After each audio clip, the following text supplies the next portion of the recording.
Yep. I gotta get ready to wind down for the afternoon. I done fixed me and my son a nice Sunday dinner. He done, you full? All right.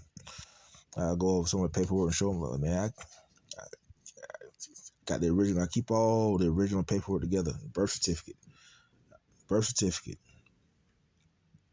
I was already here at this house in Rocky Mount. This was the house that me and his mother had. Like I say, it's even on the birth certificate. So I keep some of these important papers so my son knows I've been there since day one.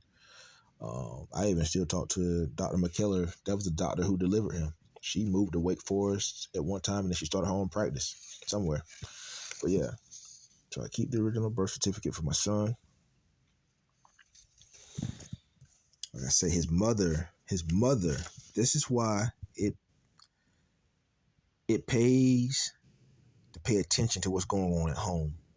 I didn't know his mother had all those things in her system when she gave birth to my son at the hospital.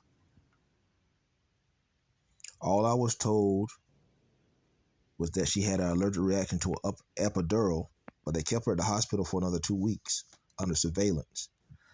My company at the time sent me in for a drug screen, a random, but they knew I worked, and I passed. I passed all my drug tests. I never had a problem.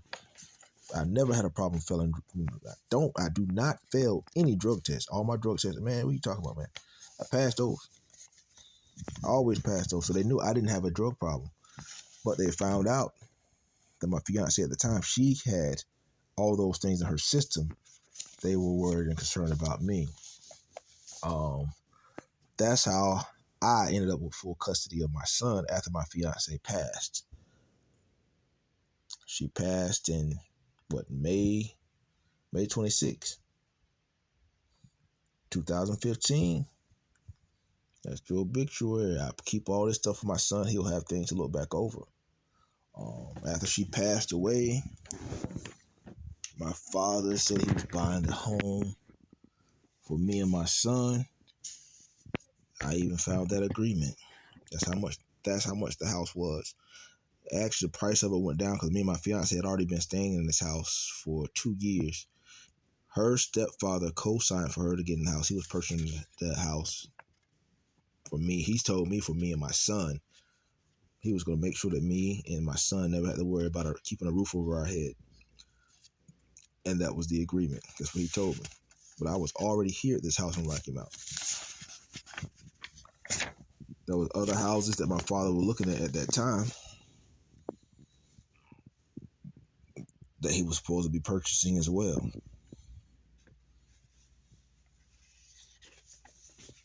Like I say, man, I've been through a lot, and I spent so much money in this house, upkeep and maintenance, and for people to mistreat me and feel like they're trying to force me out of something I already spent money in ahead of time. Like I said, I came down here to build a relationship with my father.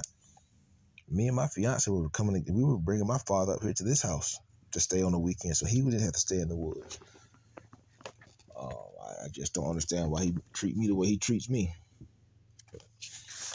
When my son's mother passed away, they did an autopsy on her 5 times. They were looking for something. I was not at home when she passed away. All they told me, she passed away from an enlarged heart. Let me see.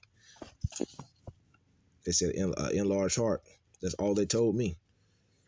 So, I mean, she didn't have anything that I knew in her system when she passed away. They did an autopsy 5 times, and they just told me she passed away from an enlarged heart. That's all I had to show or tell my son. I mean, life, man.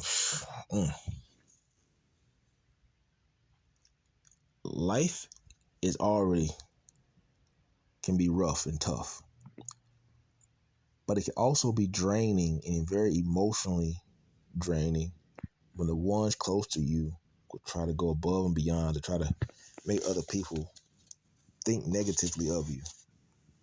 And all I'm trying to do is be a good father to my son. And since no one else speaks up or takes up for me, I have to make these videos. So it's sad, but so other people on the outside looking in, strangers treat me better than my own family do. I say, man, I encourage y'all, man, just continue to get into your word. Feed your spirit, man. Just feed your natural. Y'all be blessed. Be encouraged.